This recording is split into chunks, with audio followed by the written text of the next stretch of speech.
एक और अमेरिकी राष्ट्रपति डोनाल्ड ट्रंप दुनिया के तमाम देशों पर अपना टैरिफ बम फोड़ते नजर आ रहे हैं। तो वहीं दूसरी ओर रशिया यूक्रेन में लंबे समय से जारी युद्ध को रोकने के लिए भी ट्रंप ने टैरिफ को ही हथियार बनाया है। सोमवार को उन्होंने रूसी राष्ट्रपति व्लादिमीर पुतिन को 50 दिन में यूक्रेन से युद्ध रोकने या फिर तगड़ा टैरिफ झेलने की धमकी दे डाली। रूस की ओर से भी करारा पलटवार किया गया। वहीं अब नाटो की ओर से भी रूस के साथ व्यापार करने वाले देशों को चेतावनी दी गई है। अगर वे उससे ट्रेड जारी रखते हैं तो फिर 100% तक टैरिफ का सामना करना पड़ सकता है। ऐसे में एक बार फिर ट्रेड वॉर की आशंका गहराने लगी है, क्योंकि इसका सीधा असर चीन, ब्राजील और भारत जैसे देशों पर पड़ सकता है। आइए समझते हैं कैसे।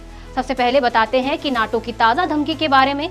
तो अमेरिकी सीनेटरों के साथ बैठक के दौरान नाटो महासचिव मार्क रूट ने कहा कि जो देश रूस और यूक्रेन के बीच चल रहे युद्ध के बीच रूसी तेल और गैस का आयात जारी रखते हैं, उन्हें कड़े प्रतिबंधों का सामना करना पड़ सकता है और उन पर 100% तक टैरिफ लगाया जा सकता है। रूट ने खास तौर पर भारत, चाइना और ब्राजील को रूस के साथ उनके मौजूदा व्यापार को लेकर कड़ी चेतावनी दी है। मार्क रूट ने साफ शब्दों में कहा कि मॉस्को में बैठा व्यक्ति अगर यूक्रेन के साथ युद्ध रोकने की सलाह को गंभीरता से नहीं लेता तो फिर उसे आर्थिक रूप से अलग थलग करने के लिए कड़े टैरिफ लगाए जाएंगे।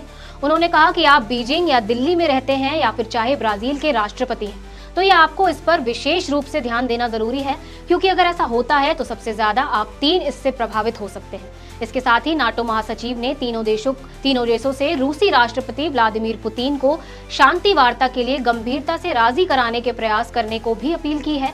चलिए अब जानते हैं कि रूस से तेल आयात पर भारत की परेशानी कैसे बढ़ेगी। बता दें कि मिडिल ईस्ट के अलावा रूस से कच्चे तेल का आयात करने वाले देशों की लिस्ट में जो देश सबसे आगे हैं, उनमें चीन, तुर्की, ब्राजील के अलावा भारत भी शामिल है। और अगर ट्रंप नाटो की धमकी के मुताबिक 50 दिन की मोहलत के बीच रूस अपना रुख नहीं बदलता है तो टैरिफ लागू होते हैं। ये रूसी तेल के खरीदार तमाम देशों के लिए बड़ी परेशानी का सबब बन जाएगा। भारत के लिए ये एक बड़ा जोखिम इसलिए भी है क्योंकि मिडिल ईस्ट टेंशन के बीच सरकार ने रूस से कच्चे तेल के आयात पर तगड़ा इजाफा किया और मिडिल ईस्ट देशों की तुलना में अब रूस से ज्यादा क्रूड ऑयल भारत आ रहा है। अगर किसी भी तरह के कड़े प्रतिबंध लागू किए जाते हैं तो तेल की आपूर्ति बाधित होने के साथ ही लागत में भी तगड़ी बढ़ोतरी हो सकती है। बता दें कि भारत अपनी जरूरत का 80% कच्चा तेल आयात करता है और इसके लिए मोटी रकम खर्चा करता है। रिपोर्ट्स के मुताबिक बीते साल 2024 में भारत ने तमाम देशों से 232.5 मिलियन मीट्रिक टन क्रूड का आयात किया था और इस पर 132 अरब डॉलर, करीब 11 लाख करोड़ रुपए की रकम खर्च की गई थी। एक और खास बात यह है कि इस खरीदारी में रूस से कच्चे तेल का आयात सबसे ज्यादा था। रशिया से भारत ने 45% 4 अरब डॉलर का तेल खरीदा था।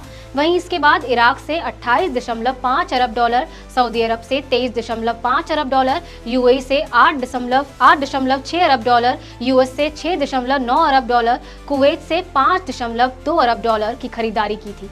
इन आंकड़ों को देखें तो भारत की सबसे ज्यादा क्रूड ऑयल फिलहाल रूस से ही कर रहा है और ये बड़ा कारण है कि ट्रंप और नाटो की हालिया चेतावनी भारत के लिए चिंता की वजह है।